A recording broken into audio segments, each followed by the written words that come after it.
Success is a sacrifice. It's very common to see people go from where they start to sacrifice, they stop going out with friends on the weekend, they maybe change their peer group and their friend group, they may start breaking a bad habit, they may stop drinking or whatever it is, and then they do it for like a month, and then they go back into that bad habit. And it's not just that we need to sacrifice for a short window of time, as long as it takes to get to that life that we're trying to get to. What I really want to talk about here is why I failed to accumulate wealth at a young age and why I see so many people fail to kind of get to their financial goals. So I ask people all the time, especially when I'm starting building EXP, I ask them, do you want to create an income or did you get into real estate to create an income or did you get into real estate to create wealth? And everybody says they want to create wealth, but then when they look at their time and what they do with their time, what they do with their money, they're not doing the things that create wealth. They're doing the things that could at best create an income. And there's very simple processes that we need to change our life that are small but add up and compound over time. So the number one reason, guys, I've seen people fail at anything really, and especially wealth creation, what do you guys think it is? The main thing is sacrifice. Doing the things that we know we need to do.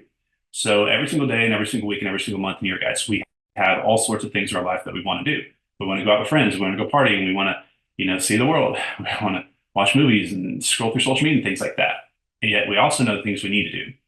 And success is a sacrifice. It is doing the things that we know we need to do when we want to be doing other things with our time. And it's not just that we want to do it or doing the things that we need to do over what we want to do, it's over a sustained amount of time. It's very common to see people go from where they start to sacrifice, they stop going out with friends on the weekend, they maybe change their peer group and their friend group, they may start, breaking a bad habit, they may stop drinking or whatever it is, and then they do it for like a month, and then they go back into that bad habit. And it's not just that we need to sacrifice for a short window of time, it's as long as it takes to get to that life that we're trying to get to. So sacrifice, guys, is when we're doing the things we know that we need to do over the things that we choose that we want to do for a long enough period of time that others will not do.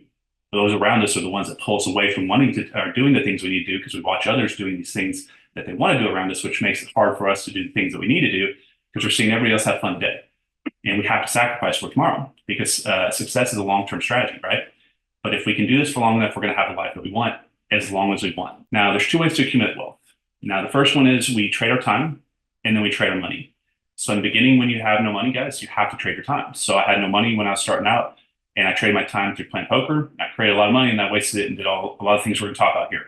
And then I had to start over. And so a lot of people think if they don't have money, if they don't have, some upward mobility through financing issues or something like that, or a situation where they can use financing, that they can't get to where they're trying to get to. So even if you're in debt, guys, we live in a crazy world right now. We have social media and technology. You can build your financial freedom with work ethic. You need to trade your time as fast as possible since you don't have money to invest. And so you need to front load it. I believe there should be no balance in the beginning of building a business. Balance comes later, but you should trade as much time as you can, as fast as you can, to create as much money as you can, which we're going to talk about why here in a second. And so in the beginning, you have no money, you trade your time to create the money. And then later, you have no time because you traded all to create money, and you trade their money to buy your time back. And this is when we start leveraging yourself through investments. So throughout our process of creating our wealth and our freedom, it's a combination in harmony of doing both one across the other. Now, what I want you guys to understand here is a concept called disposable income. This is how you're going to get to what's called critical mass. And that's what's going to create generational wealth and the freedom and the lifestyle that you guys always wanted to have.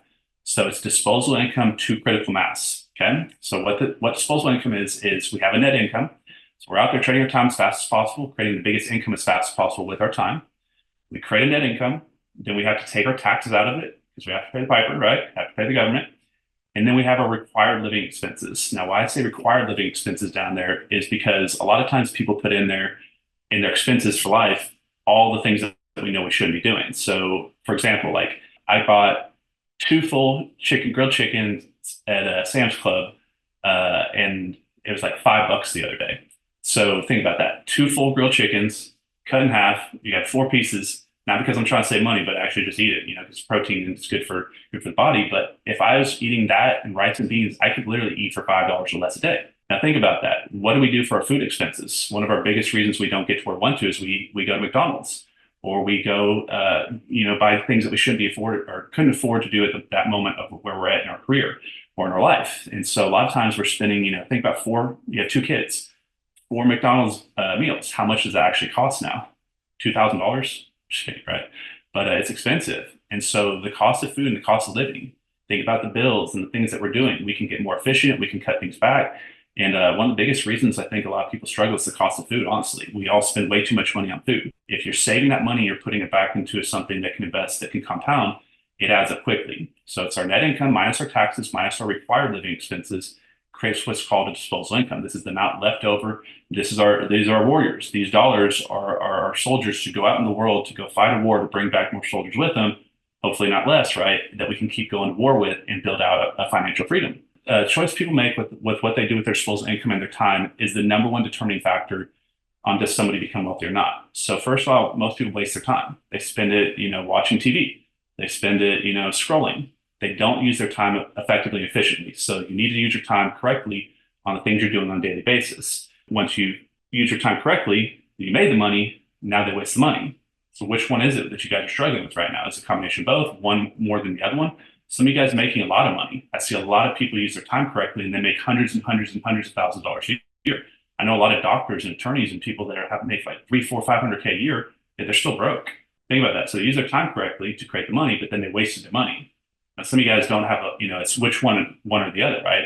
So we don't want to waste our time. We don't want to waste our money, because if we do both these, we're going to have a life that we don't want to have. And if we both do both these correctly, we'll have the life that we do want to have. I would go through and look at your life, guys, and really kind of think about what you're doing on a daily, monthly, annual basis. Are you trying to keep up with the Joneses? Are you spending more money than you should because you're trying to impress people around you? I did this. I've done most all these things on here, right? Are you partying too much? Are you going out with friends and family on the weekends? Every single weekend, what are you doing? Are you spending all your money on drugs and alcohol? You can do that pretty quickly, right? It goes away pretty fast. And also when you're doing that, you're wasting your time at the same time.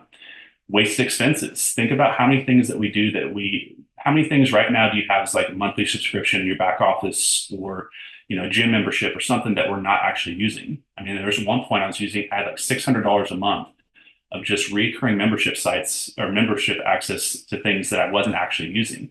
So what if you cut those down? What if you looked at your insurance and all the different things you have in your life? And what if you got cheaper insurance and you got more efficient on these things? So the inefficiencies with the needed expenses that we have.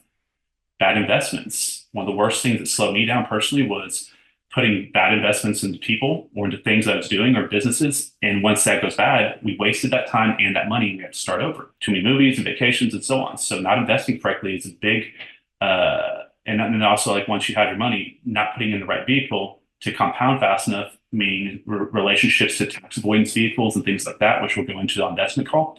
But you really need to start thinking about what you're doing on a daily basis, because it doesn't seem like a lot just going out with your friends here and there. It doesn't seem like a lot buying that extra meal. We're doing this one extra trip a year, but it actually adds up to a lot at the end, which could be the lifestyle that you wanted at the end of your life. Looking back, you're going to regret it and say, man, I wish I didn't do those things. I wish I would have done this instead. So what critical mass is right here. Take a look at the visual example. So I'm showing you 100,000 or $1 million. If you were to invest all those amounts at 10%, what is the return? $100 is $10, 1,000 is 100, 100,000 is 10,000, a million is 100,000. So what critical mass is your disposable income, the amount that you save after your taxes, your living expenses. If you can invest this into something, that the income coming off that invested amount, after you pay your taxes on that and do the same process before, creating your disposable income now off your invested amount, is big enough to invest off itself to create a compounding amount. And so I think down there I put like $3 million. This is probably like a pretty good number to go for. But even at $1 million, let's say you had $1 million and you're making 10% off it. That's 100,000. Now, if you have to pay taxes and live your life, what's left over? Probably not enough to compound, right? But what if you had $1 million and you had a better investment vehicle and you're getting 25% return on that, and they're making $250,000? Could you have a pretty good life on that, and then pay your taxes and your living expenses and still have enough to invest? You may still have $100,000+ after that. That could buy a shrink for a rental property in certain markets that creates $1,000 a month cash flow. Now, once you get to $2, $3, $4, $5 million, really $3 million is like the big number in my mind. When I was trying to go through this process in my life, I was like, as soon as I get to $3 million, that's going to create, even at a conservative investable amount, 10%. So 10% on $3 million is 300,000. You pay your taxes, you live off 100,000, you're still buying a rental property for your free and clear, or you're putting into something.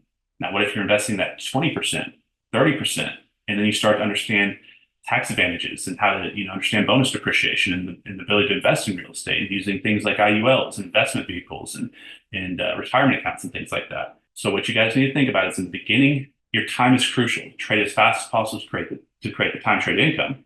And then you want to invest this correctly. And once you get your money investing upon itself, this is what creates generational wealth. You literally can And then once you get to 5 million, 10 million. So think about someone that's making $10 million or has $10 million and they invest a million, or they invest at 10%, they're making a million, right? And then even if you're having a lavish lifestyle, spend about, you go on all the vacations, you're still bringing in enough on top of your expenses that it's still growing your net worth. And that's how generational wealth happens. And think over 100 years, if the next generational line doesn't come and squander the money, right? Think about what they have today, $1 billion. They're making $100 million a year. So think about what you need as far as your personal goals and your personal life, how you can sacrifice, what you can give up as far as time, what you can give up as far as something that you know you shouldn't be doing right now, and how are you going to get to this as far as an action plan to get to critical mass.